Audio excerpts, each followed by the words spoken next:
दरम्यान भुजबळांनी दिलेल्या प्रतिक्रियेवरून राज्याचे महसूल मंत्री चंद्रशेखर बावनकुळेंनी प्रतिक्रिया दिली आहे, पाहूया.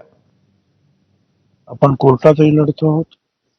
आपण रस्त्यावर सुद्धा आपली ताकद दाखवणं निश्चितपणे जे आहे आपल्या या आरक्षणाला धक्का लागणार नाही याच्यासाठी शेवटपर्यंत आम्ही प्रयत्नांची पराकाष्ठा करणार आहोत.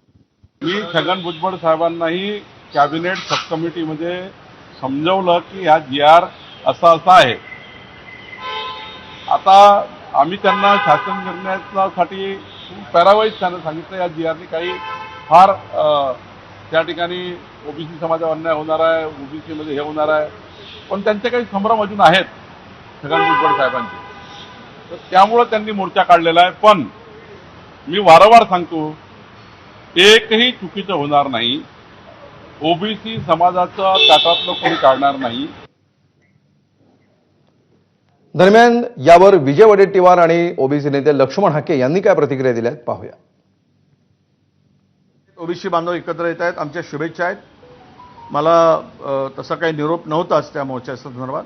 मला आशा आहे की या मोर्चामधून नक्की सरकारचा प्रतिनिधी म्हणून 2 सप्टेंबरचा GR रद्द करण्याचा निर्णय होईल.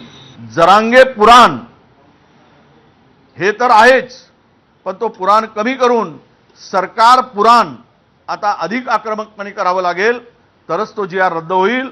वेगवेगळ्या पक्षाची लोक असोत किंवा ओबीसी बांधव असोत, जोपर्यंत हा GR रद्द होणार नाही तोपर्यंत ओबीसी स्वस्थ बसणार नाही आणि ओबीसीच्या मनातला जो संभ्रम आहे तो दूर होणार नाही.